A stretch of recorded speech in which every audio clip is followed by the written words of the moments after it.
Well, it turns out that that delicious, crispy fried food that you've been enjoying for so many years may lead to brain damage, according to this new study. Hey Wellness Warrior, I'm Dr. Nick Zarowski, and we've always known intuitively that fried food's not good for us, but what makes it not good for us? Is it the food that you're actually deep frying, or is it the process itself, or is it the oil being used? Well, we'll uncover exactly what is bad about that process and of course how to go about frying in a healthier manner, but also let's talk about this new study that shows that when you eat deep fried food with reused cooking oil, it significantly increases neurodegeneration. This is very important, and I will tell you why.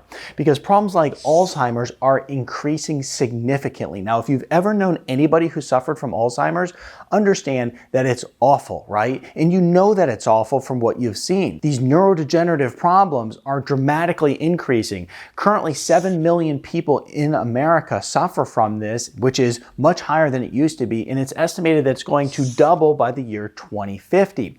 Now, the scary thing is when it comes to problems like Alzheimer's and dementia and some of these neurological disorders, what has been shown is they can start showing signs in your body as early as 30 years prior to ever getting a diagnosis. So what kind of signs might show up if you are consuming fried foods and reused cooking oil and starting to getting some Alzheimer's-like symptoms? Well, you're going to start getting signs like brain fog. You're going to get poor brain endurance where you do a task and you can't really focus for that long before your brain just goes out to lunch, so to speak. You'll have problems with memory, forgetfulness, and even some mood disorders, right? This can start to show up in the way of anxiety and depression and irritability. And so what we want to do is make sure that we're always focusing on our brain health, but we're also taking these different symptoms very, very seriously. Many times as we age, you'll hear people around you start going, oh, I'm just getting forgetful, or, my memory's not what it used to be. Well, that's not funny, because that actually is a symptom of a very serious problem that you want to start addressing. A big thanks to this week's sponsor, Nuchido. Can a supplement help restore your body's energy production and slow aging at the same time? The answer is yes. You've likely heard about NAD Plus and all the benefits it offers, like maintaining your weight, feeling better, and looking younger.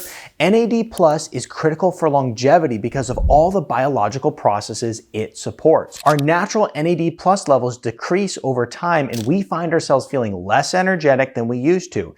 That's where Nuchido Time Plus plays a huge role. It doesn't cover up symptoms like many supplements on the market today, but instead it fixes the root cause of NAD Plus decline.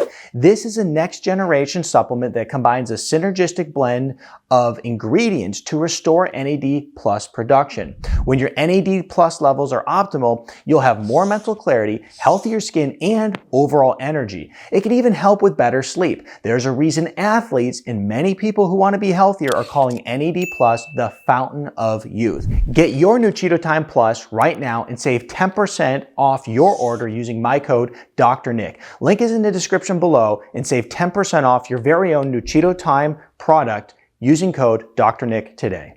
Now, let's go back to this study, okay? Because what they found is reusing these cooking oils and frying with them is actually very dangerous. What they did is they did a study in rats. And you might say to yourself, well, this is rats, this isn't humans. Well, the reality is biological creatures can show us a few things here. And the fact is, too, is that we need to use common sense in these situations. And usually when it comes to human health, common sense goes out the window. For instance, if you have some fish and they become sick and they all start dying within a lake, the first thing you do is go, who poisoned the lake? What's happening in the environment? However, when humans start to become sick, they say, what kind of medications does this person need? What type of chemo? What kind of radiation? Instead of going, who poisoned the environment? So we're always thinking, who poisoned the environment? Well, the fact is maybe we're poisoning the environment by consuming some of these foods. So in this study, when they did it on rats, which I said we have something to learn from, what they found is that when these rats would consume fried foods using reused cooking oil, which is going to be pretty much is what is utilized at every single restaurant you can go to, they found that it actually would disrupt the liver gut-brain axis, okay, and it would affect liver metabolism. And what this would in turn do is this would cause some issues in the rat. First of all, it causes high cholesterol, high triglycerides. It would also cause the AST and the ALT, which is inflammatory markers, to start increasing. It would even cause issues in the gut, like dysbiosis or leaky gut. Okay, and what they found is when all of this started to happen, it translated into something in the brain: inflammation and oxidative stress. And it's that inflammation and oxidative stress which essentially starts to cause issues like cognitive decline and even neurodegeneration in the brain as they found it. And what's even more interesting is in this study, it's one of the first of its kind to actually not even understand that this is causing neurodegeneration in the host itself that's consuming the food. So let's say if you're eating fried foods, it would affect you, but it also would affect your offspring as well, which is really scary stuff. And so we know that a lot of these different oils out there, they're not good for us because they are seed oils. They go through very, very heavy chemically laden processes in order to even be created.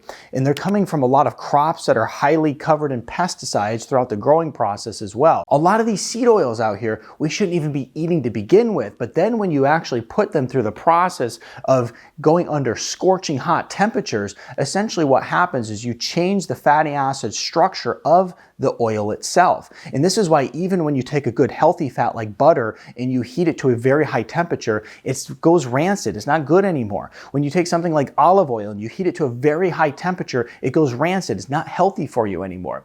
And so when we take these really unhealthy oils like peanut oil and cottonseed oil and all these different things that people are consuming every single day, and then you heat it to a very high temperature, not only was it not good in the first place, but also it really makes this oil unhealthy for you.